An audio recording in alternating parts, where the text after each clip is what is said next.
اس کی کیا وجہ ہے کہ اللہ تعالیٰ جو ہے وہ عمل کے میدان میں یہ دیکھنا چاہتا ہے کہ کون مومن ہے اور کون غیر مومن ہے، جبکہ اللہ تعالیٰ کو تو ہر چیز کا علم ہے۔ اللہ تعالیٰ کو تو ضرورت نہیں ہے کہ وہ امتحان کے ذریعے سے کسی کی آزمائش کرے اور اس کی حقیقت کو جانے۔ تو ہم نے اس سلسلے میں ایک نقطہ پہلے بیان کیا کہ اس کے 3 وجوہات ہیں، 3 اس کے ریزنز ہیں جو اللہ تعالیٰ چاہتا ہے کہ ہمیں میدان عمل میں ہماری حقیقت کو واضح کریں۔ ایک وہ تھی کہ جب ہم آزمائش سے گزرتے ہیں،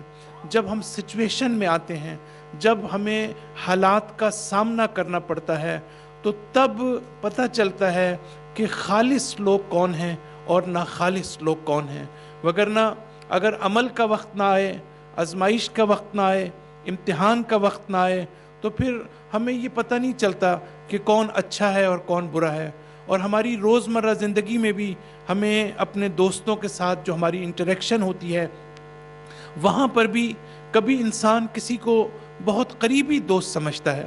لیکن آپ حیران ہو جاتے ہیں ایک دفعہ کہ جب آپ کے اوپر وقت پڑتا ہے تو وہ آپ کا ساتھ نہیں دیتا۔ تو وہ جب وقت پڑتا ہے تو اس وقت اس کی حقیقت سامنے آتی ہے،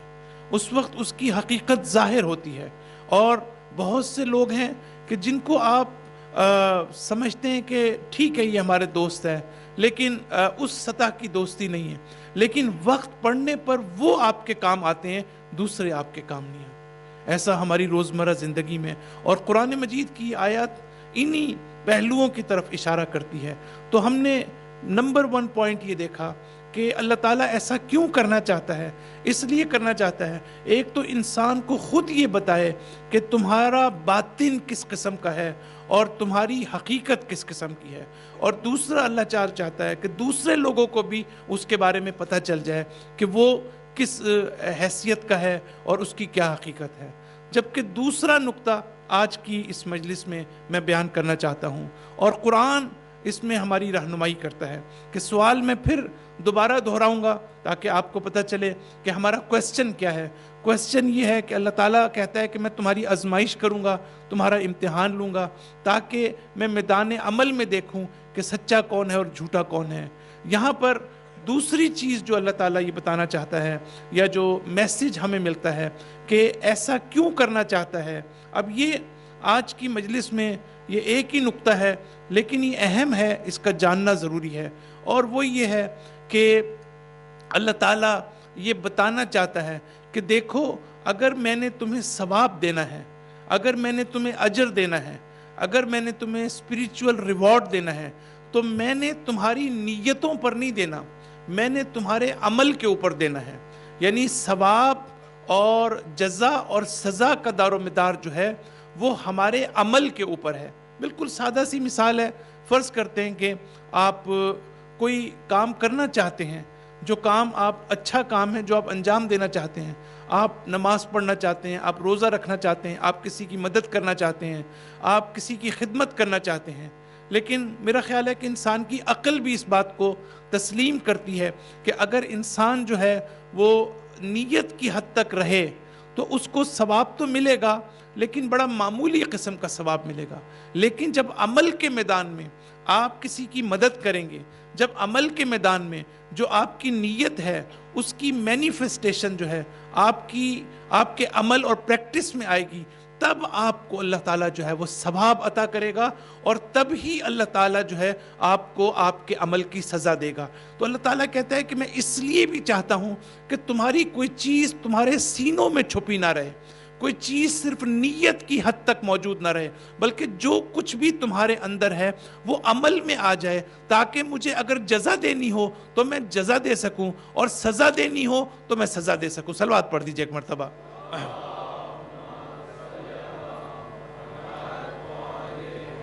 تو یہ میسج جو ہے وہ ہم دیکھتے ہیں کہ عمل کے اوپر جو ہے وہ دار و مدار ہے۔ خود ابلیس کی مثال ہمارے سامنے موجود ہے۔ اب آپ سوچیں کہ اگر ابلیس کے اندر یہ تکبر موجود رہتا تو پھر اور عمل میں وہ اللہ کی نافرمانی نہ کرتا، تو اس کے نتیجے میں ہمیں جو ہے وہ اس کو ظاہر ہے کہ نہ اس کو کوئی عذاب کی کوئی صورتحال تھی اس طرح کی، نہ ہی اس کو کوئی سزا کی صورتحال تھی، لیکن جب اس کی اصل حقیقی ماہیت جو ہے وہ عمل کے میدان میں سامنے آئی اور اس کے نتیجے میں پھر جو آثار سامنے آئے، تو ہم یہ کہہ سکتے ہیں کہ عمل اور نیت جو ہے اس کے اندر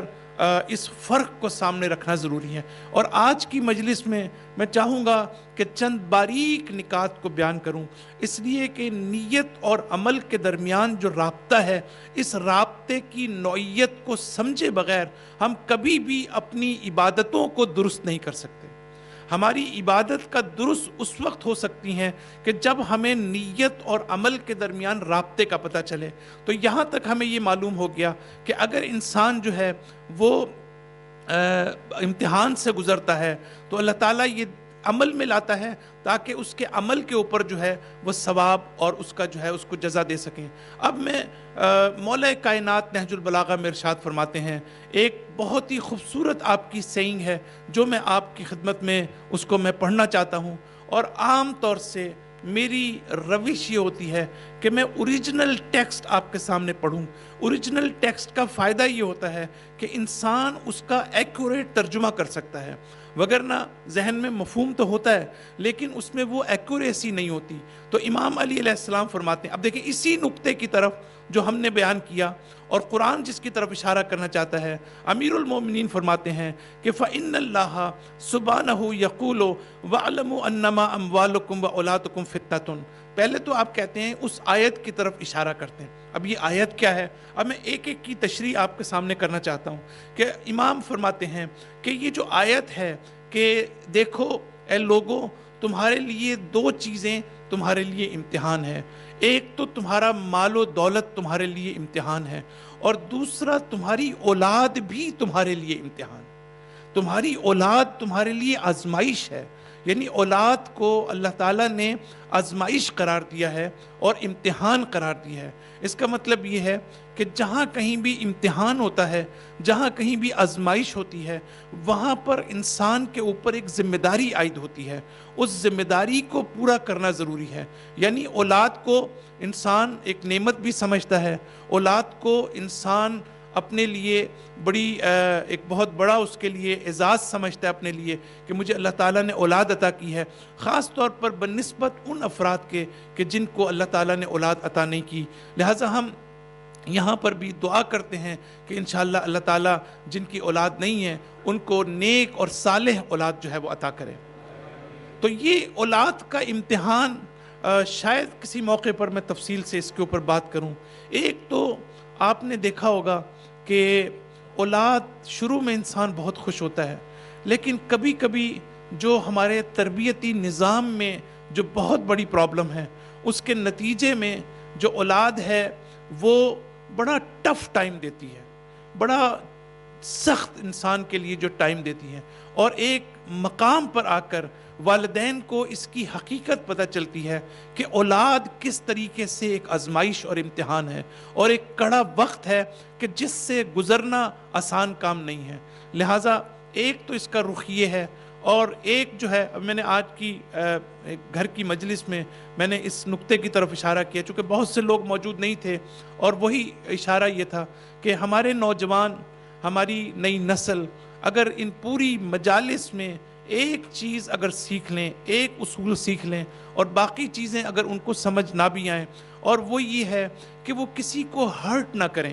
کسی کو تکلیف نہ پہنچائیں، ان کے ذریعے سے ان جو ہے دوسرے محفوظ رہیں۔ امام علی علیہ السلام نہج البلاغہ میں خطبہ متقین میں متقین کی صفات کو بیان کرتے فرماتے ہیں کہ متقین وہ ہیں کہ جن سے دوسروں کو کوئی اذیت نہیں پہنچتی اور دوسروں کو وہ آرام اور سکون پہنچاتے ہیں۔ تو وہاں میں نے بیان کیا کہ ہماری جو نئی نسل ہے اس کے لیے اس بات کو ضروری ہے سمجھنا کہ وہ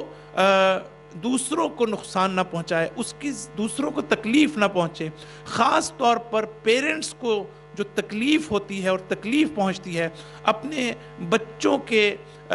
بعض عمل کی وجہ سے یا ان کے ایکشن کی وجہ سے یا ان کے ریبیلین ایٹیٹیوڈ کی وجہ سے، اس کے لیے اگر وہ اس اصول کو اپنا لیں تو وہ بہت سے کام جو ہیں وہ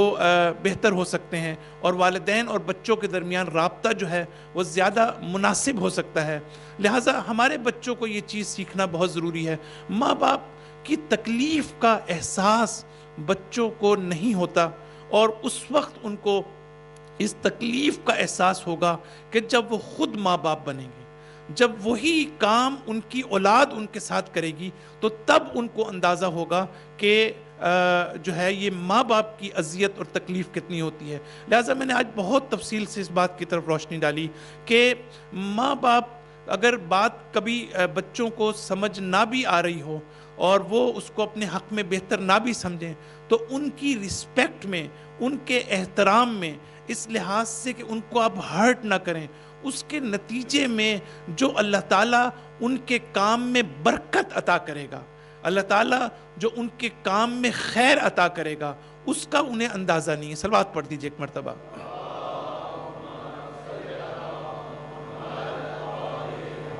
تو امام فرماتے ہیں کہ یہ ایک آزمائش۔ دوسری یہ کہ ہماری ذمہ داری ہے کہ ہم تربیت کے اندر اپنا کردار ادا کریں۔ بہت سے والدین ہیں کہ جو میں نے پہلے چونکہ اشارہ کر چکا ہوں، میں اس نقطے کی طرف زیادہ نہیں آنا چاہتا، اور وہ یہ کہ وہ اس طرح سے ٹینشن لینے کے لیے تیار نہیں ہے، اس طرح سے وہ بچوں کی تربیت کے لیے جن امور کو مد نظر رکھنا شروع سے بچپن سے ہوتا ہے، والدین جو ہیں وہ اس طرح سے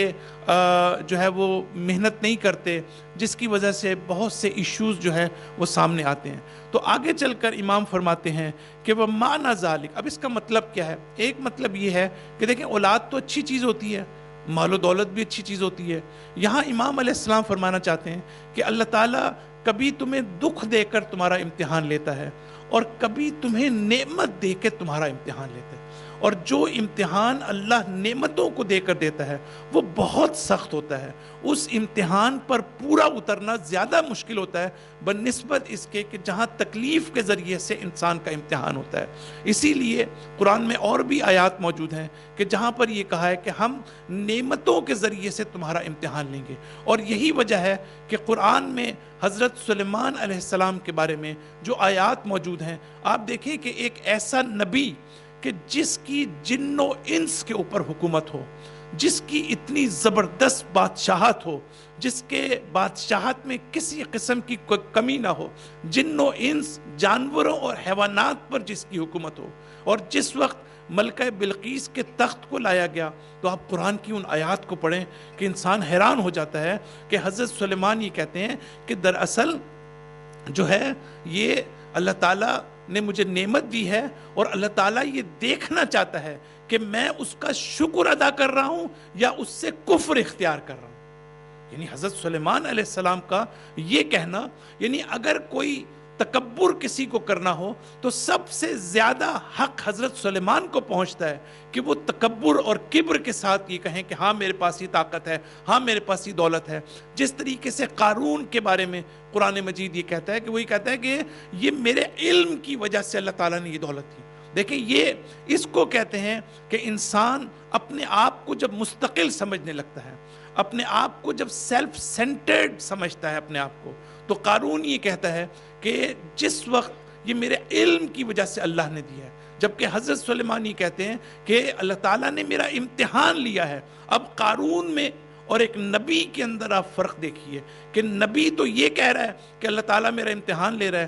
جبکہ دوسرا شخص جو ہے قارون جیسا وہ یہ کہہ رہا ہے کہ یہ تو میری وجہ سے ہوا ہے، یہ میری طاقت کی وجہ سے ہوا ہے، میرے اندر اتنی کیپیسٹی موجود تھی، میرے اندر اتنی استعداد موجود تھی، میرے اندر اتنی صلاحیت موجود تھی، میں نے محنت کی، میں نے کوشش کی، لہٰذا مجھے اس کی وجہ سے اتنی دولت اور پیسہ ملا۔ تو یہ فرق ہمیں واضح طور پر نظر آتا ہے، اور یہ صرف قارون اور نبی سے مربوط نہیں ہے، ہماری زندگی میں ہر لحظہ ہر لمحہ ہماری زندگی میں یہ چیزیں آتی ہیں کہ جس پر مد نظر رکھنا ضروری ہے۔ اس کے بعد اب آپ یہ فرماتے ہیں کہ یختبرہم بالاموال والاولاد، اللہ تعالیٰ اولاد کے ذریعے سے اور مال کے ذریعے سے امتحان لیتا ہے،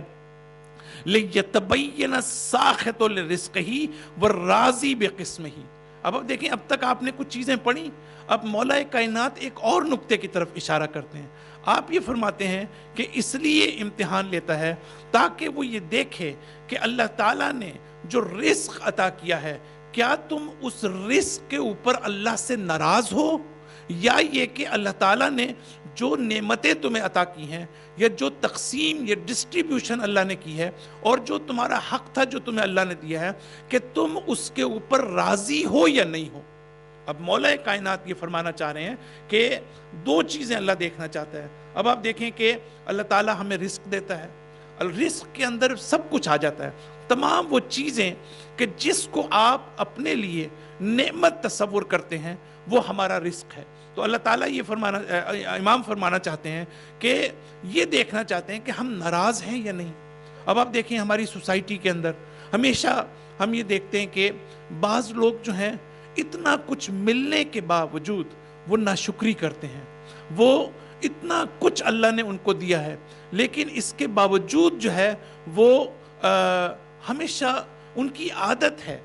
ان کی عادت بن چکی ہے کہ وہ ہمیشہ روتے ہوئے نظر آتے ہیں. آپ نے بھی دیکھا ہوگا اپنی زندگی میں کہ اتنا کچھ ان کے پاس موجود ہے لیکن وہ دوسروں کے سامنے ہمیشہ روتے رہتے ہیں کہ ہمارے پاس کچھ نہیں ہے، یا شاید ان کو خوف ہوتا ہے کہ کوئی ان سے کچھ چھین نہ لے. لیکن یہ بہت بڑا امتحان ہے کہ انسان اللہ کے رزق کے اوپر جو ہے راضی ہو. اور پھر کہتے ہیں کہ راضی ہونا یعنی یہ کہ اللہ تعالیٰ نے جو مجھے دے دیا بس میں اس پر قناعت کروں. اچھا اس میں مسکنسیپشن ہو سکتی ہے، اس میں یہ مطلب نہیں ہے کہ آپ جو ہے جو بھی آپ کو تھوڑا ملا بس آپ اس پہ راضی ہو جائیں، اس پر آپ جو ہے وہ قناعت کریں اور اس میں بہتر سے بہتر زندگی کو حاصل کرنے کے لیے آپ محنت اور کوشش نہ کریں. یہ نہیں کہا جا رہا. آپ کے ہاں بھی آسٹریلیا میں بھی ایسا ہوگا، ہمارے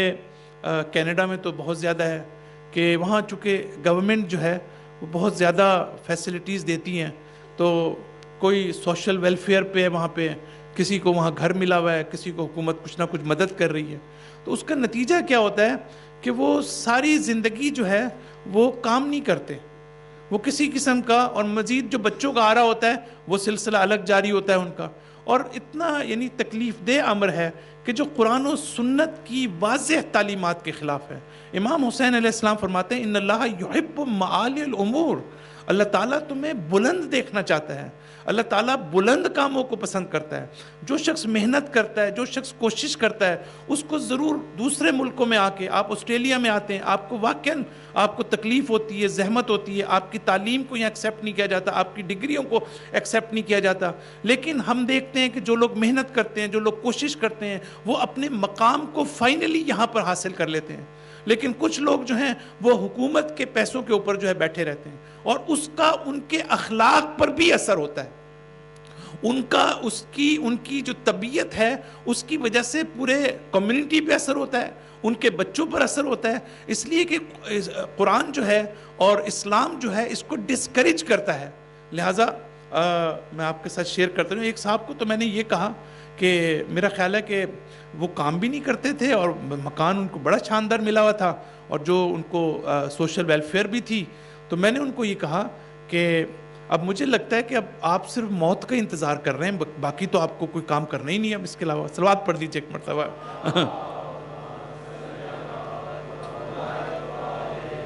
اور ایسے ہی لوگ ہیں آپ ان کو دیکھ کے کہیں گے بس ابھی مرنا ہی ہے، انہوں نے مزید کوئی کام نہیں کرنا. تو بہرحال یہ چیزیں ہماری سوسائٹی میں. اب آ کر امام آگے فرماتے ہیں ان کہنا سبحانہ اعلم بہم من انفسہم، کہ اللہ تعالیٰ جو ہے وہ جانتا ہے ان کے نفسوں کے بارے میں، لیکن اس کے باوجود وَلَكِنْ لِتَظْهَرَ الْأَفْعَالُ الَّتِي بِهَا يَسْتَحِقُّ الثَّوَابَ وَالْعِقَابَ. یہ ہے وہ نقطہ جس پر میں آنا چاہ رہا ہوں کہ اللہ تعالیٰ جاننے کے باوجود ان کے افعال کو ان سے ظاہر کرواتا ہے، یعنی ان کا فعل اور ان کا عمل اور ان کا ایکشن. کیونکہ اس پر ثواب اور سزا کا دار و مدار ہے. یہ امام علیہ السلام فرماتے ہیں. تو عمل اس لیے امپورٹنٹ ہے کہ عمل کے بغیر ہمارا ثواب اور وہ جو ہے وہ ہم حاصل نہیں کر سکتے. اور یہی وجہ ہے کہ سورہ عنکبوت آیت نمبر 7 میں ارشاد ہوتا ہے والذین آمنوا وعملوا الصالحات، جو لوگ نیک عمل کرتے ہیں، جو لوگ صالح عمل کرتے ہیں، فرماتا ہے کہ لَنُكَفِّرَنَّ عَنْهُمْ سَيِّئَاتِهُمْ، اللہ تعالیٰ ان کے گناہوں کو اور ان کی برائیوں کو چھپا دیتے. جب آپ نیک عمل کرتے ہیں تو نیک عمل سے آپ کو ثواب بھی ملتا ہے، اور ساتھ ساتھ اس نیک عمل کے نتیجے میں آپ کا کوئی گزشتہ گناہ جو ہے اللہ تعالیٰ اس کو معاف کر دیتا ہے۔ تو یہ جو نیک عمل آپ کرتے ہیں، اس نیک عمل کے نتیجے میں ہم اس کے اوپر پہلے بات کر چکے ہیں۔ تو اس آیت میں آگے چل کے وَلَنَجْزِيَنَّهُمْ أَحْسَنَ الَّذِي كَانَ يَعْمَلُونَ، آپ غور کریں کہ قرآن کتنے اہم نقطے کی طرف اشارہ کر رہا ہے۔ ہم نے پہلے احسن کے لفظ کے اوپر کئی جگہ بات کی کہ قرآن کہاں کہاں پر احسن کا لفظ استعمال کرتا ہے۔ آج قرآن ایک نئے کانٹیکسٹ میں احسن کا لفظ استعمال کر رہا ہے، اور آپ کو خوشی ہونی چاہیے کہ قرآن نے پہلے بات کی کہ کوالٹی آف عمل دکھانے کے لیے، قرآن نے پھر احسن کی بات کی کہ زمین کی جو بیوٹی ہے وہ زمین کی ہے، ہماری بیوٹی ہمارا ایمان ہے جو ہمارے قلوب کے لیے مزین کر دیا گیا ہے۔ اور احسن کا لفظ جو ہے مختلف جگہ، آج قرآن اس جگہ پر احسن کے لفظ کو استعمال کر رہا ہے، وہ یہ کہتا ہے کہ لَنَجْزِيَنَّهُمْ أَحْسَنُ الَّذِي كَانُوا يَعْمَلُونَ، کہ جو عمل یہ انجام دیتے ہیں، جو نیک لوگ جو ہیں جب کوئی عمل انجام دیتے ہیں تو اللہ تعالیٰ کہتا ہے کہ میں اس کو وہی جزا نہیں دیتا، احسن عمل دیتا ہوں، میں اس عمل سے بہتر اس کو جزا دیتا ہوں، یعنی جس کے وہ ڈیزرو کرتے ہیں، جو ان کے استحقاق اور جس کے وہ مستحق ہیں، اس سے بہتر میں ان کو جو ہے وہ جزا دیتا ہوں۔ اب یہ جو قرآن کی آیات ہیں یہ ہمارے لیے بہت ہی ہوپ فل ہیں، یعنی انسان کی امید میں اضافہ ہوتا ہے، اللہ کی رحمت پر انسان کی امید بڑھتی ہے کہ اللہ قدم قدم پر کس طریقے سے جو ہے وہ ہمیں جو ہے جزا دیتا ہے۔ وَمَنْ جَاءَ بِالْحَسَنَةِ فَلَهُ خَيْرٌ مِّنْهَا، پھر اللہ تعالیٰ کہتا ہے کہ جو شخص کوئی بھی نیک عمل انجام دے گا تو میں اس سے بہتر اس کو جزا دوں گا۔ صلوات پڑھ دیجئے ایک مرتبہ۔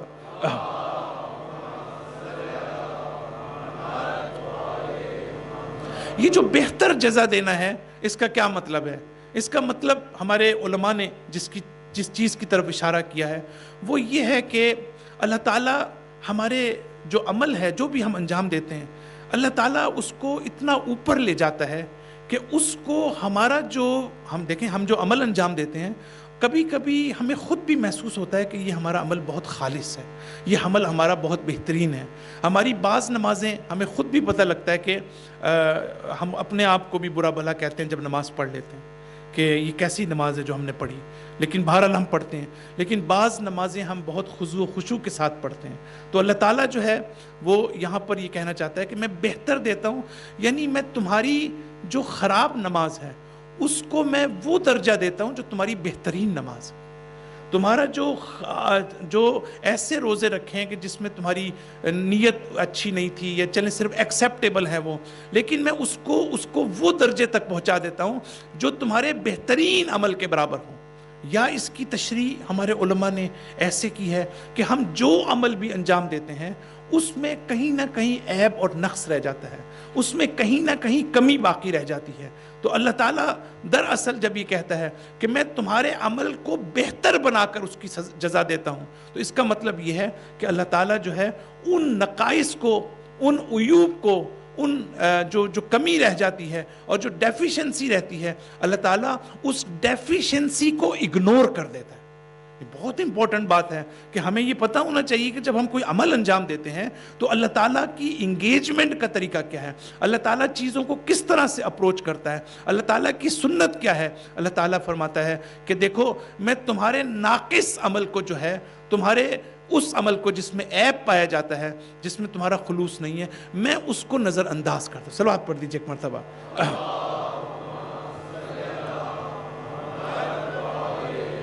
اور یہی وجہ ہے کہ ہمارے ہاں عام طور سے مستحبات کے اوپر ہم کم توجہ دیتے ہیں۔ یہ جو مستحبات ہیں، نوافل جو ہم انجام دیتے ہیں، اس کے پیچھے ایک پوری فلسفی موجود ہے۔ بعض روایات میں بڑی خوبصورت بات کی گئی ہے۔ بعض روایات میں ہے کہ یہ نوافل پڑھنے کا فائدہ کیا ہے، 2 فائدے ہیں اس کے۔ اب توجہ کیجئے گا کہ جو ہم مستحب انجام دیتے ہیں، مستحب روزہ رکھنا، مستحب نماز پڑھنا یا نوافل پڑھنا ہر مغرب عشاء کی نماز کے بعد، فجر کے بعد، اس کے بارے میں روایات ہمیں 2 بڑے خوبصورت نقطوں کی طرف اشارہ کرتی ہے۔ ایک تو یہ کرتی ہے کہ جو ہم واجبات کو انجام دیتے ہیں، واجبات میں کہیں نہ کہیں جو کمی رہتی ہے، اللہ تعالیٰ ان سنت نمازوں کے ذریعے سے، اللہ تعالیٰ ان نوافل کے ذریعے سے، اللہ تعالیٰ ان مستحب اعمال کے ذریعے سے ان نواقص کو پورا کر دیتا ہے۔ ان کو کمپنسیٹ کر دیتا ہے. اگر ہماری واجب نمازوں میں، اگر ہماری واجب عبادات میں کہیں کوئی کمی رہ گئی ہے تو اللہ تعالیٰ نوافل کے ذریعے سے کمپنسیٹ کرتا ہے، اور اس لیے امپورٹنٹ ہے. اور دوسری چیز یہ کہ آپ حیران ہوں گے کہ بعض روایات میں ہے کہ واجبات کا ثواب کم ہے اور مستحبات کا ثواب زیادہ ہے. واجبات کا، اب آپ کہیں گے یہ کیا بات ہوئی، نماز تو واجب ہے اس کا ثواب کم ہے، اور نفل نماز کرنا اور جو سنت ہے اس کا ثواب کیسے ہے؟ اس لیے زیادہ ہے. اب آپ فلسفہ سنیں، یہ ہمارے ائمہ اس فلسفے کی طرف اشارہ کرتے ہیں. وہ کہتے ہیں اس لیے کہ جب آپ کوئی واجب عمل انجام دیتے ہیں تو اس میں ایک طرح کی آپ پر مجبوری ہوتی ہے. آپ یہ کہتے ہیں یہ تو مجھے انجام دینا ہی ہے اس لیے کہ میں مسلمان ہوں، اگر میں یہ عمل انجام نہیں دوں گا تو مجھے سزا ملے گی یا مجھے جو ہے وہ اس کا ثواب ملے گا. لہٰذا میں جب اس عمل کو انجام دیتا ہوں تو میرے پاس آپشن نہیں ہے، میرے پاس کوئی اختیار نہیں ہے، میرے پاس آپشن نہیں ہے کہ میں اس کو انجام نہ دوں. لیکن جب انسان مستحب عمل انجام دیتا ہے، جب انسان نوافل ادا کرتا ہے تو وہ آپ کے پاس آپشن ہے، چاہے تو آپ ان کو انجام دیں اور چاہے آپ اس کو انجام نہ دیں. لہٰذا جب آپ نوافل پڑھتے ہیں تو وہ نوافل جو ہیں آپ اپنی توجہ کے ساتھ، اپنی دلچسپی کے ساتھ اور willfully اس کو انجام دیتے ہیں. اسی لیے اللہ تعالیٰ اس عمل کا زیادہ ثواب دیتا ہے کہ جس میں آپ کا شوق شامل ہو. صلوات پڑھ دیجئے ایک مرتبہ.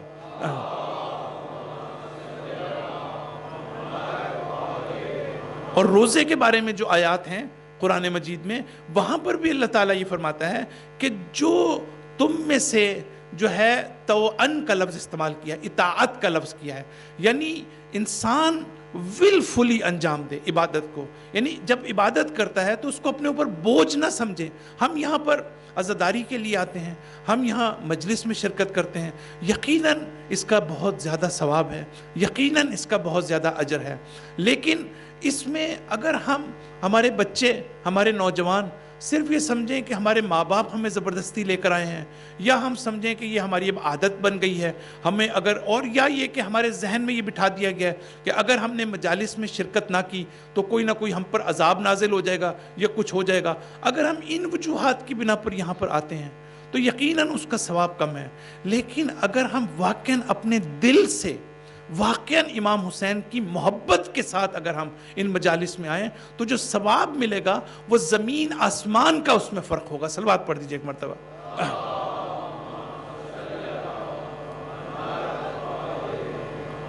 لہٰذا یہ وہ فلسفہ ہے کہ جس کے پیچھے جو ہے وہ ہم، پھر قرآن میں ہے کہ من جاء بالحسنہ فلہ عشر امثالہا،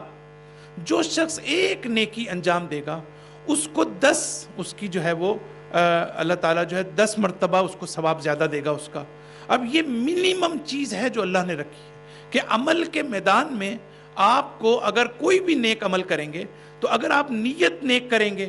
روایات میں ہے کہ اگر آپ نیت کرتے ہیں کار خیر کی تو اللہ تعالیٰ آپ کو 1 ثواب دے گا. لیکن اگر آپ جو ہے وہ عمل کرتے ہیں نیک عمل تو اللہ تعالیٰ کہتا ہے منیمم ثواب جو ہے میرا 10 نیکیاں ہیں. یعنی اور اگر آپ گناہ کریں گے تو میں اس کے بدلے میں صرف 1 ہی تمہیں سزا دوں گا، یعنی 1 ہی گناہ تمہیں جو ہے وہ عذاب ملے گا یا سزا ملے گی. تو دونوں میں اللہ تعالیٰ نے کتنا فرق رکھا ہے ثواب کے اندر اور انسان جب کوئی گناہ انجام دیتا ہے. لیکن بعض قرآن کی آیات ایسی ہیں کہ جس میں اللہ تعالیٰ یہ نہیں کہتا کہ میں 10 نیکیاں دوں گا، بلکہ بعض قرآن کی آیات میں اللہ تعالیٰ یہ کہتا ہے کہ میں تمہیں اتنا ثواب دوں گا، اتنا اجر دوں گا کہ تم تصور بھی نہیں کر سکتے. عجیب و غریب ہے، تم اگر اللہ کے راستے میں خرچ کرو گے تو میں تمہیں وہ کچھ دوں گا کہ جس کا تم نے کبھی تصور بھی نہیں کیا ہوگا. تو اس کا مطلب یہ ہوا کہ یہ ساری چیزیں جو ہیں اس کا تعلق کس سے ہے؟ منیمم کرائٹیریا یہ ہے کہ منیمم بغیر کسی آپ یعنی بہت زیادہ خضوع و خشوع میں نہ بھی جائیں آپ تو منیمم آپ کو ثواب آپ کے نیک عمل کا ملے گا. لیکن اس سے زیادہ اگر آپ چاہتے ہیں تو اس کا تعلق آپ کے اخلاص سے ہے، اس کا تعلق آپ کے خلوص سے ہے، آپ کے نیت سے ہے کہ کتنی زیادہ آپ کی نیت جو ہے وہ پاکیزہ ہے اور نیت جو ہے آپ کی امپورٹنٹ. اس وقت یونیورسٹیز کے اندر ایک بہت بڑا ایشو ہے اخلاق کا، کہ اخلاق کی ڈیفینیشن کیا ہے، کہ ہمارا عمل اخلاقی عمل کب ہوگا. جب ہم کوئی نیک کام، اچھا کام انجام دیتے ہیں تو آیا وہ ایتھیکل اور مورل ہے یا نہیں، اس کا کرائٹیریا کیا ہے. عام طور پر اگر آپ یونیورسٹیز میں چلے جائیں، آپ اس زمانے میں جو بھی اس وقت یہ معاشرہ ہے اس میں چلے جائیں، تو وہاں فوراً یہ کہیں گے کہ نیک عمل وہ ہے، اچھا عمل وہ ہے، مورل اور ایتھیکل عمل وہ ہے کہ جس کو آپ مثبت اثرات ہوں جس کے. مثال کے طور پر آپ نے ہاسپٹل بنایا، اب ہاسپٹل آپ نے بنایا تو وہ کہیں گے کہ یہ تو بہت بڑا اخلاقی کام ہم نے کیا. اگر آپ نے کسی کی مدد کی تو آپ یہ کہیں گے کہ یہ عمل آپ کا یعنی اخلاقی عمل ہے. لیکن قرآن یہ بات نہیں کرتا. یہاں سے آپ کو پتہ چلے گا کہ جب قرآن کسی چیز کو اخلاقی قرار دیتا ہے تو اس کا تعلق دو چیزوں سے ہے. ایک عمل سے ہے، یعنی آپ جو عمل انجام دے رہے ہیں اس کے آثار مثبت ہونے چاہیے، مثبت عمل انجام دیں، کنسٹرکٹیو ہونا چاہیے. اور دوسرا وہ کام جو آپ انجام دینے والا ہے اس کی نیت کا پاکیزہ ہونا بھی ضروری ہے، اس کی نیت کا خالص ہونا بھی ضروری ہے. اگر وہ نیت خالص نہیں ہوگی تو اس کا مطلب یہ ہوا دونوں لحاظ سے اس عمل کو، ایک تو اس کے پیچھے جو نیت ہے اور دوسرا وہ خود عمل، یہ دونوں چیزیں ہوں گی تو ہم اس کو اخلاقی قرار دیتے ہیں. یہ ہے قرآن کا مطمع نظر کہ جب ہم کسی چیز کو اخلاق. مثال کے طور پر اب میں یہاں مجلس پڑھ رہا ہوں، آپ یہ کہتے ہیں کہ یہ میرا کام بہت اچھا ہے. کیوں میرا کام بہت اچھا ہے؟ اس لیے کہ آپ جو ہے وہ سمجھتے ہیں کہ آپ استفادہ کر رہے ہیں، آپ دین کی بات کو سیکھ رہے ہیں، تو آپ یہ کہیں گے میرا عمل. لیکن اللہ کے نزدیک یہ عمل اچھا نہیں ہے. بہت توجہ کیجئے گا. اللہ کے نزدیک اگر میری انٹینشنز کچھ اور ہوں، اگر میری موٹیویشنز کچھ اور ہوں، اور اگر میں صرف کسی دنیاوی مقصد کی خاطر، صرف جو ہے وہ میں پیسہ کمانے کی خاطر، صرف جو ہے امام حسین کا خون بیچنے کی خاطر اگر میں آپ کے سامنے بیٹھا ہوں تو اس کا مطلب یہ ہوا کہ آپ تو فائدہ اٹھائیں گے لیکن مجھے اس کا کوئی ثواب نہیں ہوگا، اس لیے کہ یہ میرا عمل اخلاقی نہیں ہے. لہٰذا میں یہ دیکھتا ہوں کہ ہمارے ہاں یہی ہے کہ بعض ہمارے ذاکرین، بارے علماء جو باقاعدہ طے کرتے ہیں، جو باقاعدہ یہ کہتے ہیں کہ ہم اس سے کم کے اوپر نہیں آئیں گے، جبکہ یہ وہ مشن ہے، یہ مشن وہ مشن ہے کہ جو انبیاء کا مشن ہے، جس میں انہوں نے کبھی اجر نہیں لیا، جس میں کبھی انہوں نے کسی سے اجر نہیں مانگا، اور علماء انہی کے نقش قدم پر چل رہے ہیں. اگر وہ پیسے مانگتے ہیں تو کسی مجبوری کے تحت مانگ سکتے ہیں، اس لیے کہ وہ سارا ٹائم اس کے اوپر لگاتے ہیں. لیکن شہید مطہری اس بات کے قائل ہیں کہ ایک عالم جو ہے اس کو خود انڈیپینڈنٹ ہونا چاہیے اپنی اکنامک کے اندر. اگر وہ چاہتا ہے کہ تبلیغ کرے، اگر وہ چاہتا ہے لوگوں کو حق بات کرے، تو اس کے لیے ضروری ہے کہ وہ دین کو ذریعہ معاش نہ بنائے.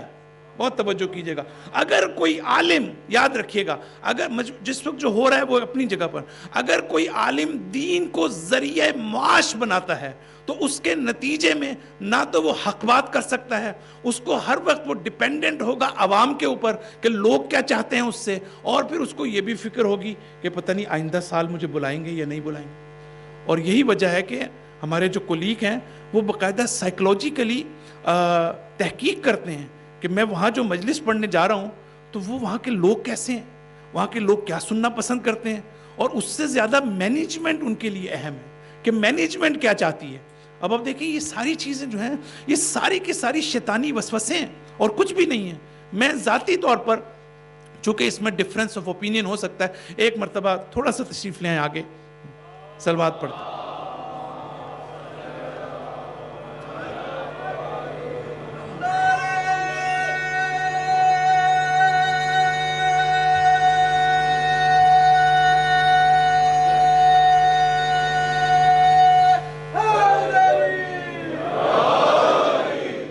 ہمیں دیکھیں جب تک ہم اپنے ممبروں کی اصلاح نہیں کریں گے، اس ممبر کی اصلاح نہیں کریں گے، جب تک ہم اپنی اصلاح نہیں کر سکتے، کوئی توقع نہیں ہو سکتی. ہمیں ضرورت اس بات کی ہے کہ آپ، یہ میرا رائے ہے اور میری ذاتی رائے ہے، میری انڈرسٹینڈنگ ہے، آپ اس سے اختلاف بھی کر سکتے ہیں اور یقیناً ایسے ہوں گے جو اختلاف کرتے ہوں گے، لیکن میری رائے یہ ہے کہ ایسے تمام افراد کو ڈسکریج کرنا چاہیے کہ جو کہتے ہیں کہ جو معین کرتے ہیں مجالس کے لیے، اگر ہمیں اس سے کم دیں گے تو ہم نہیں آئیں گے. اصلا اس طرح کے لوگوں کو ان سے آپ یہ توقع کیسے کر سکتے ہیں کہ وہ آپ کو دین کی بات بتائیں گے، کہ جو ہے جن کو یہ نہیں پتا کہ یہ مشن کون سا مشن ہے۔ اور آج کل تو الحمدللہ اتنا زیادہ، میں بڑی کھل کے بات کرنے جا رہا ہوں، ایک بڑی امپورٹنٹ بات، اتنا زیادہ فراڈ اس وقت ہو رہا ہے، اتنا زیادہ فریب مچایا جا رہا ہے اس وقت۔ ممبر پر جو لوگ آ رہے ہیں نہ وہ کمپیٹنٹ ہیں، نہ ان کے پاس کوئی ڈگری ہے، نہ کسی ریکگنائزڈ انسٹیٹیوشن کے ہیں، نہ ان کو اسلام کی الف بے پتہ ہے۔ یعنی آپ حیران ہوں گے کہ اگر آپ میری نجی طور پر مجھ سے کبھی بات کریں اور میں کبھی آپ کو بتانا چاہوں تو آپ کو میں ایسے ہاریبل فیکٹس دوں گا، ہاریبل فیکٹس، کہ آپ حیران ہو جائیں گے کہ جن کو آپ امامہ اور ابا قبا میں دیکھتے ہیں انہوں نے کبھی دین کی الف بے بھی کہیں سے حاصل نہیں کی۔ اور میں آج اس ممبر سے یہ کہنا چاہتا ہوں اور ہر جگہ پہ میں کہتا ہوں، میں آپ سے یہ پوچھتا ہوں کہ آپ لوگ جب کسی جگہ جاب کے لیے جاتے ہیں، جب آپ سے یہ پوچھتے ہیں کہ آپ اپنا سی وی دیں، اس میں آپ کی ڈگریاں لکھی ہوتی ہیں اور آپ سے آپ کی سرٹیفکیٹ مانگے جاتے ہیں، تو آپ کے سرٹیفکیٹ مانگے جاتے ہیں۔ ہماری اس لائن کے اندر کیا وجہ ہے کہ ہم نے ایسا تقدس دے دیا ہے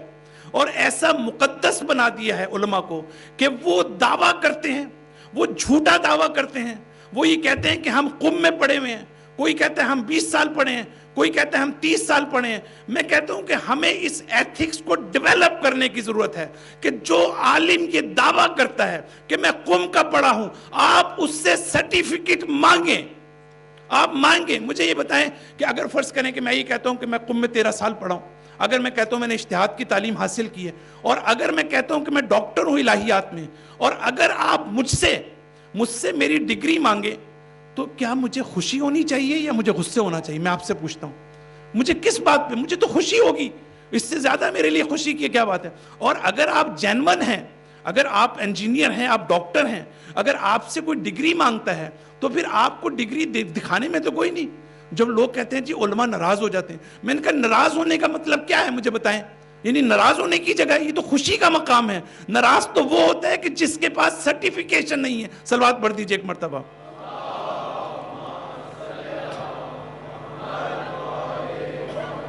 اور آپ جھوٹ ہے شخص اگر کوئی یہ کہتا ہے کہ قم میں سرٹیفکیٹ نہیں ملتا، یہ بالکل کلیئر جھوٹ ہے۔ آپ اپنے بائی لاز میں شامل کریں اس بات کو کہ جس عالم کو جس جگہ، اور ہر جگہ کے بارے میں کہتا ہوں، جس عالم کو آپ ہائر کرنا چاہتے ہیں، جس عالم کو آپ ممبر پر بلانا چاہتے ہیں، اس سے کہیں جی یہ ہمارے بائی لاز ہیں، اس میں آپ جو ہے وہ اپنا سرٹیفکیٹ بھی ہمیں دیں، یا کم سے کم جو ہے کوئی نہ کوئی، اس کے بہت سے راستے ہیں، میں بھی اس میں تفصیل میں نہیں جانا چاہتا۔ لیکن افسوس یہ ہے کہ مجھے یاد ہے کہ پاکستان کے ایک ٹیلی ویژن کے اوپر ایک مولانا صاحب سے کسی نے کہا کہ آپ کے اوپر یہ الزام ہے کہ آپ doctor P H D doctor نہیں، آپ جعلی ڈاکٹر ہیں۔ تو مولانا صاحب ناراض ہو گئے، وہ بہت غصے میں آ گئے کہ لوگ میرے خلاف پروپیگنڈا کرتے ہیں، لوگ میرے خلاف سازش کرتے ہیں۔ اچھا، مجھے اس پہ حیرت ہو رہی تھی، میں نے کہا اگر آپ فرض کریں مجھے کہیں کہ بھئی آپ کی جعلی ڈگری ہے تو میں اسی وقت آپ کو فوٹو کاپی دے دوں گا اور میں کہوں گا یہ میری ڈگری ہے اور جائیں جہاں جانا ہے آپ نے چیک کروا دیں۔ اگر اسلام آباد میں تو ہائر ایجوکیشن کو چیک کرا دیں، اور اگر قم ہے کہیں اور ہے تو آپ چیک کرا دیں۔ اس میں ناراض ہونے کی کیا بات ہے؟ اس میں سازش کی کیا بات ہے؟ آپ کو حق ہے کہ میری ڈگری پر کوسچن کریں، آپ کو حق ہے کہ میرے قم کی تعلیم کے اوپر کوسچن کریں۔ لہٰذا یہ سب کچھ جو کچھ ہو رہا ہے یہاں پر افسوس کے ساتھ ہے، اور پھر اس کے نتیجے میں جو کچھ ہو رہا ہے وہ بھی ہم دیکھ رہے ہیں۔ صلوات پڑھ دیجئے ایک مرتبہ۔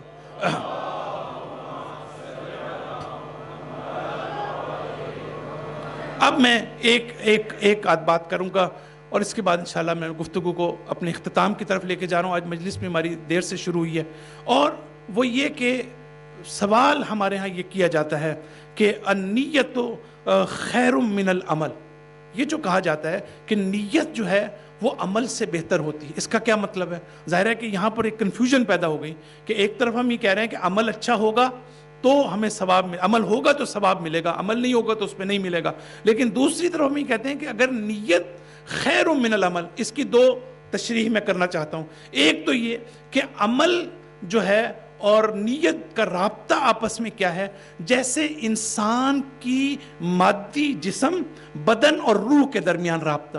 انسان کی انسانیت جو ہے وہ اس کی روح کے ذریعے سے قائم ہے، اس کے بدن کے ذریعے سے قائم نہیں ہے. اسی طریقے سے نیت اور عمل میں نیت روح کا درجہ رکھتی ہے اور عمل جو ہے وہ بدن کا درجہ رکھتی ہے. تو اس کا مطلب یہ ہوا کہ نیت اس لحاظ سے اہم ہے کہ نیت آپ کے عمل کو ڈٹرمن کرتی ہے, نیت آپ کے عمل کی حیثیت کو ڈٹرمن کرتی ہے. لہٰذا ایک تو یہ چیز ہو گئی. دوسری چیز اس سے اچھی یہ ہے کہ النیت خیر من العمل. اس کا مطلب یہ ہے کہ کبھی آپ کوئی اچھا عمل کرنا چاہتے ہیں, کبھی آپ کوئی نیک عمل انجام دینا چاہتے ہیں, لیکن آپ کو وہ موقع نہیں ملتا, لیکن آپ کی نیت اچھی تھی, کسی بھی وجہ سے وہ اپورچونٹی جو آپ اویل کرنا چاہتے تھے اب اس اپورچونٹی کے مطابق آپ اس کو نہیں اویل کر پائے. تو اللہ تعالیٰ یہ وہ موقع ہے کہ جہاں پر ہمارے علماء لکھتے ہیں کہ آپ کو آپ کے عمل کا بھی ثواب ملے گا, صرف نیت کا ثواب نہیں ملے گا بلکہ آپ کو آپ کے عمل کا بھی ثواب ملے گا. صلوات پڑھ دیجیے ایک مرتبہ.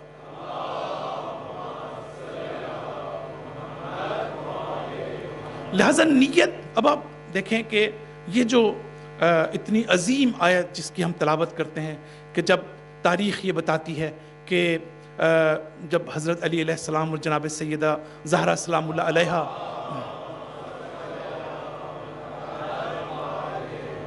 نے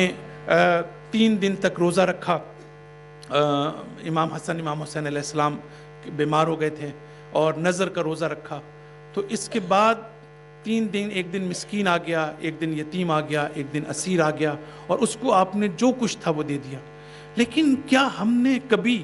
قرآن کی اس آیت پر غور کیا ہے؟ تھوڑی سی آپ کی میں توجہ دلانا چاہتا ہوں کہ قرآن کتنے عجیب نکات کی طرف اشارہ کرتا ہے, اور یہ کہ انما نطعمکم لوجہ اللہ لا نرید منکم جزاء ولا شکورا. اب جناب سیدہ کی طرف سے یہ نقل ہے قرآن میں کہ ہم جو کچھ بھی اللہ کے راستے میں دیتے ہیں وہ ہم لوجہ اللہ دیتے ہیں, اللہ کی خاطر دیتے ہیں. لا نرید منکم جزاء, ہم تم سے کوئی اجر نہیں مانگتے, ولا شکورا, اور نہ ہی تم سے کسی شکریہ کے طلبگار ہیں. کیا مطلب اس کا؟ کہ یہ وہ چیز ہے کہ جو ہم اگر اس کو نہیں سیکھیں گے تو اس وقت تک ہمیں مشکلات کا سامنا رہے گا. اور وہ یہ کہ ہم کمیونٹی میں جب بھی کوئی اچھا کام کرتے ہیں, جب بھی کوئی خدمت کرتے ہیں, یہ جو ہماری توقعات زیادہ ہوتی ہیں, یہ جو ہم توقع کرتے ہیں لوگوں سے کہ لوگ ہمیں اپریشیٹ کریں, لوگ ہمیں ایکنالج کریں, تو اس کے نتیجے میں پرابلمز کہاں کھڑی ہوتی ہیں؟ پرابلمز یہ کھڑی ہوتی ہیں کہ اگر لوگ آپ کی توقعات پر پورا نہ اتریں تو آپ کی سائیکولوجیکل ویل بینگ پر اثر ہوتا ہے, آپ سٹریس میں آ جاتے ہیں. لیکن یہ آیت ہمیں یہ بتانا چاہتی ہے کہ جب بھی کوئی شخص نیک کام انجام دے تو وہ لوگوں سے کوئی ایکسپیکٹ نہ کرے کسی چیز کا. لیکن لوگوں کی ذمہ داری اور ہے, جو شخص کام انجام دے رہا ہے اس کی ذمہ داری یہ ہے کہ وہ لوگوں سے ایکسپیکٹ نہ کرے کہ وہ اس کی تعریف کریں, لیکن دوسروں کا فرض ہے کہ اس کو اپریشیٹ کریں, دوسروں کا فرض ہے کہ اس کو ایکنالج کریں, دوسروں کا فرض ہے کہ اس کو انکریج کریں اور اس کو حوصلہ افزائی کریں. یہ دونوں طرف سے جو ہے وہ. پھر آپ دیکھیں کہ قرآن میں ہے کہ ولا شکورا. اب دیکھیں کہ کبھی کبھی ہم بھی ہوتا ہے کہ اچھا میں نے آپ کے لیے کوئی اچھا کام کیا تو میں آپ سے کوئی اجر نہیں مانگتا کہ آپ جو ہے کوئی میرے لیے کوئی اچھا کام کریں, لیکن میرے دل میں یہ ضرور ہوتا ہے کہ کم سے کم آپ میرا شکریہ تو ادا کر دیں, کم سے کم آپ میرے لیے تھینکفل تو ہوں. اب یہ آیت میں یہ اہل بیت کا یہ کہنا کہ ہم حتیٰ تمہارے دل میں تمہارے شکریہ کے بھی طلبگار ہیں, یہ کون سا مقام ہے؟ یہ قرآن ایک اعلیٰ اور ہائر لیول کے اخلاق کی بات کرتا ہے. یہ وہ ہائر لیول کا اخلاق ہے. میں سوچتا ہوں کہ کتنا مشکل ہے کہ ہم اس منزل کے اوپر آ سکیں, ہم اس منزل پر آئیں کہ ہم کوئی کسی کے لیے نیک کام کریں اور اس سے اجر بھی نہ مانگیں, نہ صرف اجر نہ مانگیں بلکہ اس کی تھینکفلنس کے بھی طلبگار نہ ہوں. صلوات پڑھ دیجیے ایک مرتبہ.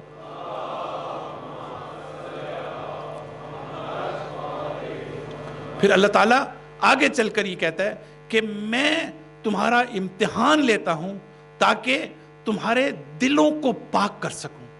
میں تمہارا امتحان لیتا ہوں تاکہ تمہارے قلب میں تقوی پیدا ہو سکے. اب یہ اور آیت ہے وَإِنَّ الَّذِينَ يَغُضُّونَ أَصْوَاتَهُمْ عِنْدَ رَسُولِ اللَّهِ أُولَٰئِكَ الَّذِينَ,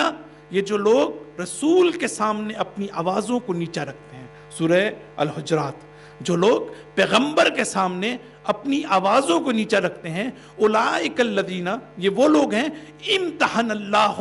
قلوبہم للتقوی، جن کا اللہ تعالیٰ نے جن کے قلوب کا امتحان لیا ہے۔ کس لیے کیا ہے؟ تاکہ ان میں تقوی پیدا ہو جائے۔ اب آپ دیکھیں کہ یہ کیا کہنا چاہتی ہے، یہ کہنا یہ چاہتی ہے کہ اگر قرآن ہمیں یہ نہ بتاتا تو ہم اپنی زندگی کی مشکلات میں کبھی بھی ہم اس سے فیس نہیں کر سکتے تھے۔ یہ جو ہمیں پرابلمز آتی ہیں، مشکلات آتی ہیں، یہ جو اللہ کا امتحان ہے، اللہ یہ کہتا ہے کہ اگر تم اپنی اپروچ چینج کر لو، اگر تم اپنا ورلڈ ویو چینج کر لو چیزوں کے بارے میں، تو تم اپنے آپ کو بہتر فائدہ اٹھا سکتے ہو اس سے۔ اور وہ یہ کہ اگر میں نے خود آپ کو میں بتانا چاہ رہا ہوں کہ میں نے خود ان آیات کو اپنی زندگی میں پریکٹس کیا ہے اور امپلیمنٹ کیا ہے، اور میں نے اس کے فائدے دیکھے ہیں۔ یہ قرآن کے سائیکولوجیکل آسپیکٹ ہیں، لیکن افسوس کے ساتھ یہ کہنا پڑتا ہے کہ سائیکولوجیکل آسپیکٹ آف دا قرآن جو ہے وہ بری طرح سے ہم نگلیکٹ کر رہے ہیں۔ قرآن یہاں پر کہتا ہے کہ جب انسان امتحان سے گزرے، مشکل سے گزرے، بجائے اس کے انسان شور شرابہ کرے اور تکلیف کا اظہار کرے، اگر اس لمحے وہ اس قابل ہو کہ یہ سمجھ سکے کہ میں ان مشکلات کے ذریعے سے اپنے آپ کو کیسے پیوریفائی کر سکتا ہوں، تو یہی قرآن کا سب سے بڑا مقصد ہے۔ صلوات پڑھ دیجیے ایک مرتبہ۔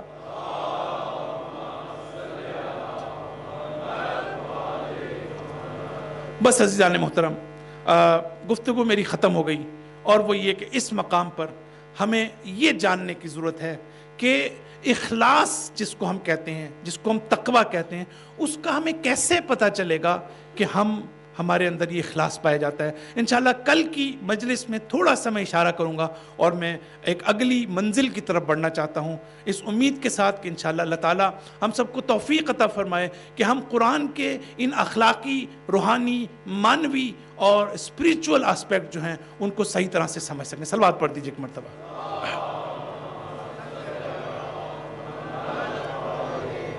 اور عزیزان گرامی، یہ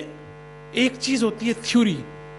تھیوریٹیکلی ہمیں اگر پتا ہو کہ یہ چیز اچھی ہے، لیکن جب تک ہمیں کوئی رول ماڈل نظر نہ آئے، جب تک ہمیں کوئی عمل کے میدان میں ہمیں اس کی مجسم تصویر نظر نہ آئے، تو ہم کبھی بھی موٹیویٹ نہیں ہو سکتے، ہم کبھی بھی اس کو فالو نہیں کر سکتے۔ لہٰذا کربلا کے میدان میں ہم یہ دیکھتے ہیں کہ امام حسین علیہ السلام نے اسلام کے نظام اخلاق کی مجسم تصویر کو پیش کیا۔ آپ مجسم تصویر اسلام کے نظام عبادات کو اگر دیکھنا چاہتا ہے، کتنا ہی آپ تھیوریٹیکلی پڑھتے رہیں، لیکن اگر آپ کربلا کے میدان میں اس کی مینیفیسٹیشن نہیں دیکھیں گے، اگر آپ کربلا کے میدان میں اس کی امپلیمنٹیشن نہیں دیکھیں گے، تو ہمیں کس طریقے سے اس کا اندازہ ہو سکے گا۔ امام حسین علیہ السلام نے کربلا کے میدان میں اسلام کے نظام عبادات کو، اسلام کے نظام مساوات کو، اسلام کے نظام اخلاق اور اسلام کے نظام عرفان کو کربلا میں اس کی مجسم تصویر پیش کر کے دی۔ کہیں پر آپ رحمت خدا کے مظہر بن کر نظر آتے ہیں، کہیں پر آپ شجاعت کے مظہر نظر آتے ہیں، کہیں پر آپ مساوات کے مجسم تصویر کو پیش کرتے ہیں، لیکن عزیزان محترم ایسا لگتا ہے کہ جیسے ایک اخلاقی اصول، اور وہ تھا ایثار اور قربانی کا، شاید اس اخلاقی اصول کی مجسم تصویر پیش کرنے کی ذمہ داری ابو الفضل العباس کی تھی۔ یہ ابو الفضل العباس کی ذمہ داری تھی۔ اے عباس، کل آنے والی دنیا اگر ایثار اور قربانی کا مطلب جاننا چاہتی ہے تو عباس کربلا کے میدان میں ایسے ایثار اور قربانی کی داستانیں رقم کرو کہ آنے والی انسانیت اپنی زندگی میں اس ایثار اور قربانی کا مفہوم جو ہے وہ صحیح طرح سمجھ سکیں۔ عزیزانو، تاریخ یہ بتاتی ہے کہ عباس کی شجاعت کا یہ عالم تھا۔ عباس کہ جن کی ولادت اور جن کی امام علیہ السلام نے صرف اپنے بھائی عقیل کو یہ کہا کہ میرے لیے ایک شجاع عورت کو تلاش کرو کہ جس کے بطن مبارک سے ایک ایسا بچہ پیدا ہو جو کربلا میں میرے بیٹے کے کام آئے۔ عزیزانو، میں نے آج ایک مجلس میں نے اس نقطے کی طرف اشارہ کیا کہ ام البنین کا خاندان صرف ایسا خاندان نہیں تھا کہ جو شجاع اور بہادر ہو، بلکہ ام البنین کے خاندان میں دو خصوصیات موجود تھیں۔ افسوس کے ساتھ یہ کہنا پڑتا ہے کہ ایک خصوصیات کی طرف توجہ کم دی گئی ہے۔ ایک تو شجاع اور بہادر تھا، آپ کے اجداد اور آپ کے ماموں اور چچا نیزوں سے کھیلا کرتے تھے، شجاعت کا یہ عالم تھا۔ دوسری خوبی اس خاندان کی یہ تھی کہ یہ ایک مہذب خاندان تھا، اس خاندان میں ایک تہذیب بھی تھی اور شجاعت بھی تھی، اور جناب ام البنین نے ان دونوں کوالٹیز کو ابو الفضل العباس کی زندگی میں اور ابو الفضل العباس کی شخصیت میں اس کو منتقل کیا۔ اور یہی وجہ ہے کہ جب تک حضرت عباس زندہ رہے انہوں نے کبھی اپنے بھائی کو حسین کہہ کر نہیں پکارا، ہمیشہ اپنے بھائی کو کہا مولا میرے آقا، اس لیے کہ ان کی مادر گرامی نے عباس کو یہ سمجھا دیا تھا، عباس تم علی کے بیٹے تو ہو سکتے ہو لیکن تم یاد رکھنا کہ تم فاطمہ کے بیٹوں کا مقابلہ نہیں کر سکتے، تم زینب و ام کلثوم کا مقابلہ نہیں کر سکتے، ہمیشہ غلام بن کے رہنا۔ اور تاریخ گواہ ہے کہ عباس نے ایک موقع پر اپنے بھائی کا نام لیا، باقی ہمیشہ مولا اور آقا کہا۔ اور میں یہ کہوں گا کہ عباس کی شجاعت میدان جنگ میں نہیں تھی، بلکہ عباس کی اصل شجاعت اپنے بھائی کے سامنے پوری زندگی سر تسلیم ہونے میں تھی۔ یہ عباس کی شجاعت کا وہ پہلو ہے کہ جو شاید ہم جس کی طرف واقف نہیں ہیں۔ یہ عباس جن کا آج ہم تذکرہ کر رہے ہیں، عزیزارو، ہمارے چھٹے امام یہ فرماتے ہیں رحم اللہ امنا، خدا رحمت کرے ہمارے چچا پر کہ کانا نافذ البصیرہ وسلب الایمان، خدا رحمت کرے ہمارے چچا پر کہ جو گہری بصیرت کے حامل تھے اور مستحکم اور محکم ایمان رکھتے تھے۔ اور ہمارے چوتھے امام یہ فرماتے ہیں کہ خدا کی قسم ہمارے چچا کا قیامت میں وہ مقام ہوگا کہ شہداء ان کو دیکھ کے انگشت میں دندان ہو جائیں گے۔ عزیزارو، ابو الفضل العباس کی شجاعت کا یہ عالم تھا کہ دشمن آپ کے نام سے اور تصور سے کانپتا تھا۔ یہ کوئی معمولی بات نہیں ہے کہ عباس کی شجاعت کے تصور سے دشمن کانپتا تھا، اور خیموں میں بیویوں کے لیے سب سے بڑھ کر ڈھارس کا باعث تھا۔ اور ارباب مقاتل یہ لکھتے ہیں کہ بیویاں یہ کہتی تھیں کہ اگر فلاں قتل ہو گیا، اگر فلاں شہید ہو گیا تو اس سے کیا فرق پڑتا ہے، ہمارا عباس تو زندہ ہے، ہمارا عباس ابھی زندہ ہے۔ یعنی عباس کی زندہ رہنا جو بیویوں کی ڈھارس کا باعث تھا۔ عزیزارو، یہ وہ عباس تھے، ابو الفضل العباس، کہ جن کی مادر گرامی ام البنین اگرچہ کربلا میں موجود نہیں تھی، لیکن تاریخ یہ بتاتی ہے کہ جب چاروں بیٹے شہید ہو گئے تو یہ ام البنین کبھی عراق کے راستے پر بیٹھا کرتی تھی، کبھی یہ جنت البقیع میں بیٹھا کرتی تھی۔ یہ شاعرہ بھی تھیں، یہ ادیب بھی تھیں، یہ شجاع بھی تھیں۔ یہ اپنے اشعار میں کہتی ہیں کہ جس وقت جنت البقیع میں ام البنین نوحہ پڑھتی تھی اپنے ان چاروں بچوں کا، تو مدینہ کی عورتیں ام البنین کے گرد جمع ہو جاتی تھیں، اور ام البنین یہ کہتی تھی کہ اے مدینہ کی عورتوں، آج کے بعد مجھے ام البنین مت کہنا، اس لیے کہ جب تم مجھے ام البنین کہتے ہو تو مجھے کربلا کے وہ شیر اور شجاع جوان یاد آ جاتے ہیں۔ ارے اب وہ بچے کہاں رہے کہ جن کی بنیاد پر تم مجھے ام البنین کہو۔ عزیزارو، ام البنین کا وہ دل خراش مرثیہ سنیے، شاید کربلا سے کوفہ اور کوفے سے شام اور اگلی منزلوں تک اتنا دل خراش مرثیہ ابو الفضل العباس کے بارے میں آپ نے نہیں سنا ہوگا کہ ام البنین یہ فرماتی ہیں اے وہ آنکھوں کہ جو کربلا میں میرے بچے عباس کو دیکھ رہی تھی، اے وہ آنکھوں جو کربلا میں میرے بیٹے عباس کی شجاعت کو دیکھ رہی تھی، خدا کی قسم مجھے معلوم نہیں ہے کہ کہ جب میرا بیٹا عباس کس طریقے سے ایک شکاری شیر کی طرح حملہ کرتا تھا اور اس کے پیچھے حیدر کرار کے جوان اور فرزند دشمن پر شکاری عقاب کی طرح حملہ کرتے تھے، لیکن مجھے یہ خبر ملی ہے، مجھے معلوم نہیں کہ یہ خبر ٹھیک ہے یا نہیں، مجھے یہ خبر ملی ہے کہ کسی ظالم نے میرے بیٹے پر گرز سے وار کیا جبکہ اس کے دونوں ہاتھ کٹ چکے تھے۔ خدا کی قسم مجھے یہ معلوم ہے کہ اگر میرے بیٹے عباس کے بازو ہوتے تو دنیا میں کسی میں یہ طاقت نہ تھی کہ میرے بیٹے کا مقابلہ کر سکے۔ عزیزانو، یہ ام البنین کے الفاظ ہیں، یہ عباس کی شجاعت ہے۔ یہ عباس کی اہمیت کو سننا چاہتے ہیں تو سنو، حسین نے کبھی یہ جملہ اپنے کسی صحابی اور کسی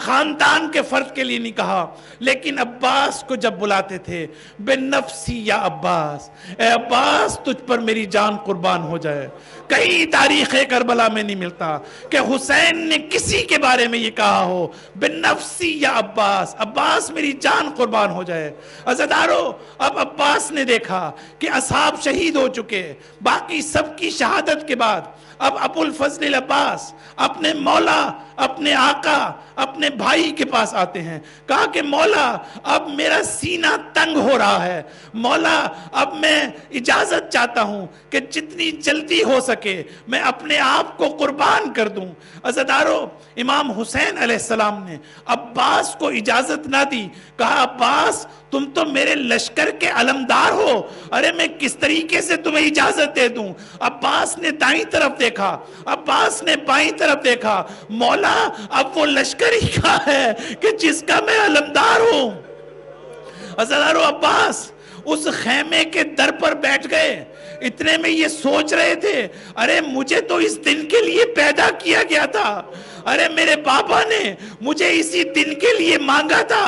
آج کربلا کے دن جبکہ میں اسی دن کے لیے پیدا ہوا اور حسین مجھے اجازت نہیں دے رہے۔ اتنے میں خیمے میں ایک 4 سالہ بچی نے اپنی پھپھی کو یہ کہا، پھپھی جان پیاس، پھپھی جان مجھے پیاس لگ رہی ہے۔ یہ سننا تھا کہ عباس خوش ہوئے، خیمے کے اندر داخل ہوئے، سکینہ کو گود میں لیا، مشکیزہ بھی ساتھ تھی اور اپنے بھائی حسین کے پاس گئے اور کچھ نہ بولے۔ حسین نے 4 سالہ بچی کو دیکھا، حسین نے سر جھکا لیا، عباس کو میدان میں جانے کی اجازت دی، لیکن ایک مرتبہ اپنی بیٹی سکینہ سے کہا، سکینہ آج تو چچا کو اجازت دلوا رہی ہے، لیکن کل کو کوفے اور شام کے بازار میں جب شمر تجھے تماچے مار رہا ہوگا تو اپنے چچا کو پکارے گی۔ خدا آپ کو سوائے غم حسین کے کسی غم میں نہ رلائے۔ عزیزانو، عباس میدان میں جاتے ہیں، 4000 کا لشکر ابو الفضل العباس کو روکنا چاہتا ہے، لیکن ابو الفضل العباس سب کو تہہ دیکھ کرتے ہوئے اپنے گھوڑے کو دریائے فرات میں ڈالتے ہیں۔ تاریخ بتاتی ہے کہ دیکھنے والی آنکھوں نے ایک عجیب منظر دیکھا کہ عباس کے جو پیاس سے نڈھال ہو رہے تھے، شدید گرمی کی وجہ سے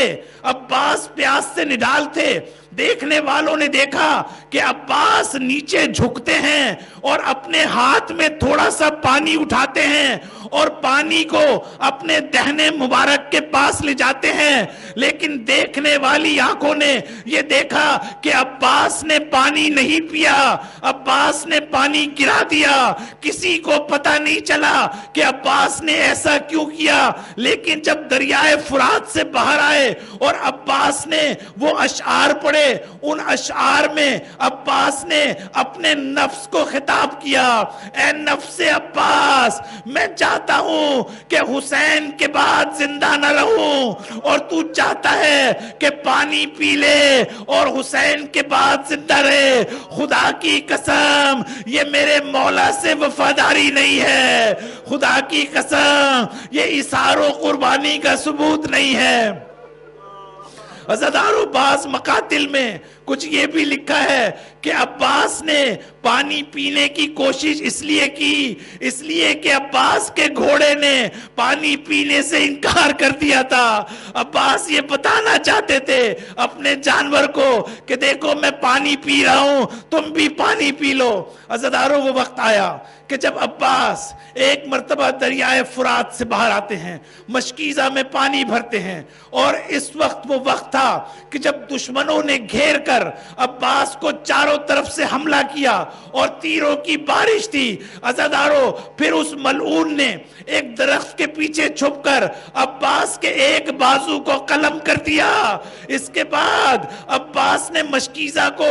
بائیں ہاتھ میں پکڑا, پھر بایاں ہاتھ بھی قلم ہو گیا. دندان مبارک سے مشکیزہ کو سنبھالتے تھے, خیموں کی طرف دیکھتے جاتے تھے کہ کتنا فاصلہ رہ گیا ہے, دشمن حملہ کر رہے ہیں. ایک دشمن کی آواز بلند ہوئی, ارے عباس کی جان اس مشکیزہ میں ہے, اگر تم عباس کو قتل کرنا چاہتے ہو تو اس مشکیزہ پر حملہ کرو. عزیزارو تاریخ یہ بتاتی ہے کہ جب مشکیزہ پر ایک تیر پھینکا گیا تو عباس کے سینے میں پیوست ہوتا گیا اور اتنے میں ایک گرز مارا گیا, جس کے بعد عباس زمین کربلا پر آ گئے. عزیزارو سننا چاہتے ہو تو سنو, ایک بڑے عظیم اور بڑے عالم کا کہنا یہ ہے کہ میں نے خواب میں ابو الفضل العباس کو دیکھا. عباس نے مجھ سے شکایت کی کہ اے شیخ تم میرے مصائب نہیں پڑھتے. میں نے کہا مولا میں آپ کے مصائب تو پڑھتا ہوں. کہا کہ کیا تم نے کبھی یہ مصائب پڑھے ہیں کہ اگر کوئی شخص گھوڑے سے نیچے گرے تو نیچے گرتے وقت پہلے وہ ہاتھ رکھے گا زمین پر, پھر وہ گرے گا. لیکن کربلا میں ایک ایسا سوار تھا کہ جس کے جسم پر تیر پیوست تھے, جب وہ گھوڑے سے گرا ہوگا تو کیا عالم ہوگا. عزیزارو عباس جب زمین کربلا پر گرے, ادھر حسین نے اپنے آپ کو عباس کے سرانے پہنچایا. عزیزارو تاریخ کربلا یہ بتاتی ہے کہ یہ وہ پہلا مقام تھا پوری زندگی میں. پہلی مرتبہ عباس نے کہا علیکا منی السلام یا ابا عبداللہ, اے حسین آپ پر میرا سلام ہو, یا حسین میری مدد کو آئیے. عزیزارو حسین عباس کی مدد کے لیے آئے, عباس کے سرانے پہنچے, جسم تیروں سے چھلنی ہو چکا تھا. عزیزارو تاریخ یہ بتاتی ہے کہ اس وقت کربلا میں حسین کی آواز گونجی, واللہ علان قد انکسرت ظہری, خدا کی قسم عباس تمہاری شہادت نے میری کمر توڑ دی ہے, میری ہمت جواب دے گئی ہے. عزیزارو تاریخ یہ بتاتی ہے اب حسین خیمے میں عباس کی لاش نہیں لا سکتے تھے. عزیزارو دیکھنے والی آنکھوں نے دیکھا, دروازے پہ کھڑی ہوئی بیویوں بچوں نے دیکھا کہ حسین گھوڑے کی لگام کو پکڑ کر خیمے کی طرف آ رہے ہیں. بیویاں تڑپ کر پوچھنا چاہتی ہیں کہ عباس کہاں ہیں. اتنے میں سکینہ آگے بڑھی, کہا یا ابتا حل علم کا بے امی العباس, بابا کیا میرے چچا عباس کے بارے میں آپ کو کوئی علم ہے؟ بھئی بابا میرے عباس پانی لانے کا وعدہ کر کے گئے تھے. بابا عباس نے, میرے چچا نے تو کبھی جھوٹا وعدہ نہیں کیا. عزیزارو حسین نے کہا سکینہ عباس قتل ہو گئے, عباس اس دنیا سے چلے گئے. عزیزارو تاریخ یہ بتاتی ہے کہ جس وقت بعض مقاتل میں ہم یہ پڑھتے ہیں کہ عباس کی ابھی آخری سانس لے رہے تھے, حسین نے عباس کا سر اپنے زانوں پر رکھا, لیکن حسین نے دیکھا کہ عباس کی آنکھوں میں آنسو ہیں. پوچھا عباس تم کیوں رو رہے ہو؟ عباس نے کہا مولا میں اس لیے رو رہا ہوں کہ آج آپ موجود تھے, زمین کربلا سے میرے سر کو, میرے زانوں زانوں پر رکھنے والے آپ تھے، لیکن کچھ ہی لمحوں کے بعد مولا میں اس وقت کو یاد کر رہا ہوں، خاک کربلا سے آپ کے سر کو کون اپنے زانوں پر رکھے گا؟ عزادارو، کسی زمانے میں کربلا میں عباس کے روزے پر یہ شعر لکھا ہوا تھا کہ دیکھو جب بھی کسی زیارت کے لیے جاؤ تو ہر زیارت کے کچھ آداب ہوتے ہیں، لیکن جب عباس کے روزے پر آؤ تو عباس کے روزے پر آنے کے آداب یہ ہیں کہ وہاں پر سکینہ کا نام نہ لینا، اس لیے کہ عباس سکینہ سے پانی کا وعدہ کر کے گئے تھے۔ اللہ لعنت اللہ علی قوم ظالمین، سیعلم الذین ظلموا ای منقلب ینقلبون۔ ماتم حسین۔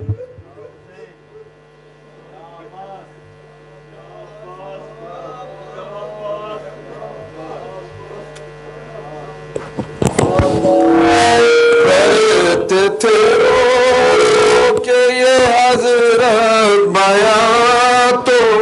گئے، میری کمر بھائی جان روتی ہے خیمے میں سکینہ